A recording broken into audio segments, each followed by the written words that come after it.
dink nie daar was al ooit in my hele lewe 'n tyd waar dinge so glad nie geloop het soos wat ek dit beplan het of wat ek gehoop het nie. Ek en Johannes was veronderstel om April maand deur Namibië te toer. Ons was veronderstel om die tweede helfte van April bo in die Caprivi te wees en daar's op die oomblik meer water as wat daar in baie jare was. Dis pragtig. En ons was veronderstel om die Victoria Valle te sien en daar's ook, as ek reg verstaan, meer water as die afgelope 10 jaar. Die valle is vol. Ek het gedink ons gaan teen hierdie tyd alweer bymekaar wees by die kerk. Ek het gedink die band gaan alweer saam speel en dinge wil net nie uitwerk soos wat ek gedink het nie. Nie een ding nie, nie twee nie, die heeltyd, omtrent alles. En ek het 'n vreemde rustigheid oor my voel kom. Dis asof synde absoluut niks in my beheer is nie. En ek niks kan beplan nie en van niks kan seker wees nie, kan ek maar net sowel begin om God te vertrou daarvoor. En daarom gaan ons begin deur op God te fokus. Ons gaan begin deur regtig God te probeer raak sien. Bewus te word van God se grootheid en andersheid. Bewus te word dat dit oukei is dat ons nie enige iets op hierdie stadium kan beplan of van kan seker wees nie. Ons kan God vertrou. En ons kan dankbaar wees dat ons nie alleen is nie.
Ek het 'n verskriklike moeilike week agter die rug. Ons moes hierdie week begin om meer as 60% van ons mense tydelik af te lê. En dit is 'n angswekkende boodskap om vir iemand te gee. Met elke gesprek was ek net so bewus van die laste wat elkeen van ons dra. Van die beproewings waardeur ons gaan. En midde in hierdie aaklige gesprekke het dit my gehelp om te onthou ek is nie alleen hierin nie. En elke mens met wie ek praat en hulle mense en hulle afhanklikes is ook nie alleen hierin nie. Ons beste vriend is Jesus. En hy is nie net 'n vriend wat ons wil help nie. Hy's 'n vriend wat ons sal help.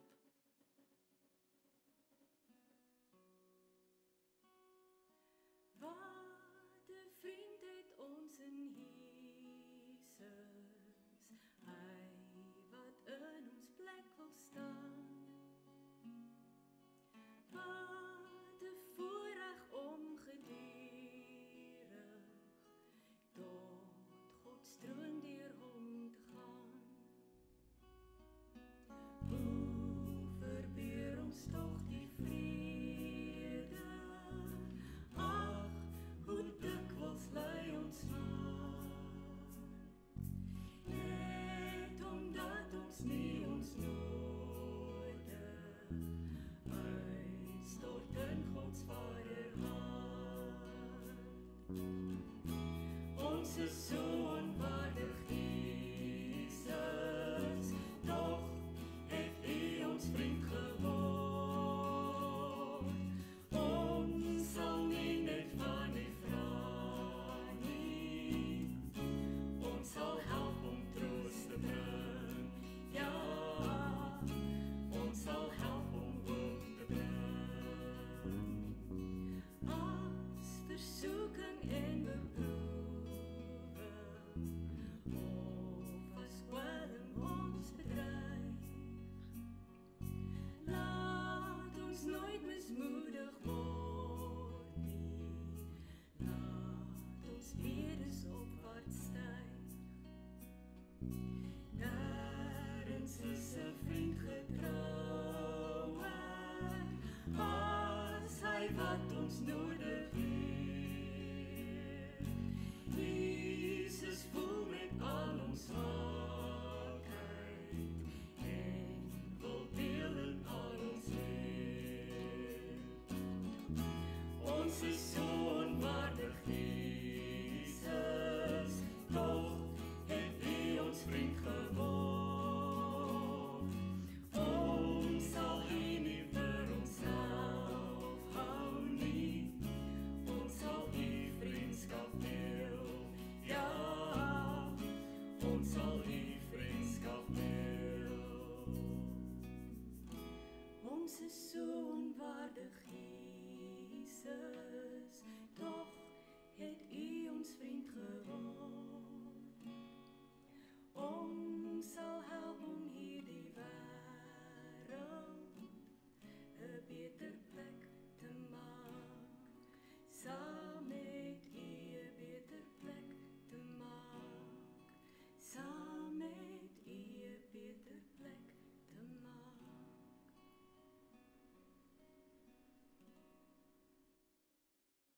As ons ernstig was oor die woorde wat nou net gesing is, as ons dit bedoel, dat ons sal help om troos en hoop te bring, dat ons Jesus se vriendskap sal deel, dat ons God sal help om hierdie wêreld 'n beter plek te maak, dan moet ons ophou om ons eie plannetjies te maak en om eers aan onsself te dink. Dan moet ons ons hele lewe, wat ons is en het, wat ons nog gaan wees, alles vir Jesus gee en hom vertrou om die beste en meeste daarvan te maak. Dit is immers wat dit seker beteken om te sê ek het God lief met my hele hart, my hele siel, my hele verstand en al my krag en my naaste soos myself.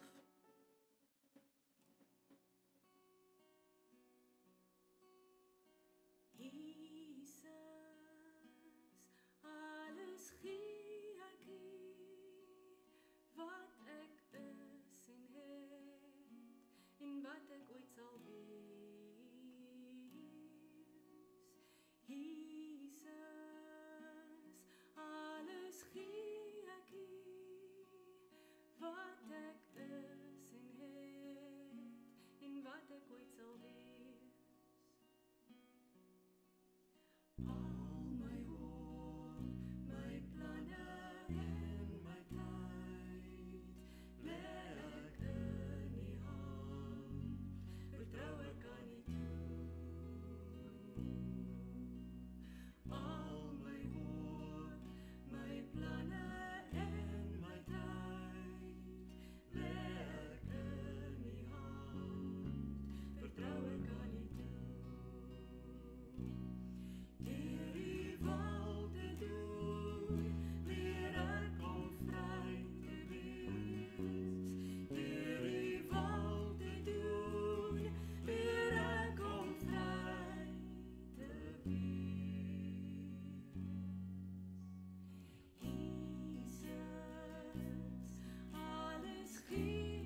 Mag die vrede wat alle verstand te bowe gaan, oor jou hart en verstand die wag hou. Mag jy jou lewe oorgee aan God. God regtig lief hê met jou hele hart, jou hele siel, jou hele verstand en al jou krag, en mag jy jou naaste net so lief hê soos jouself. Mag jy vir God help om hierdie wêreld 'n beter plek te maak. Amen.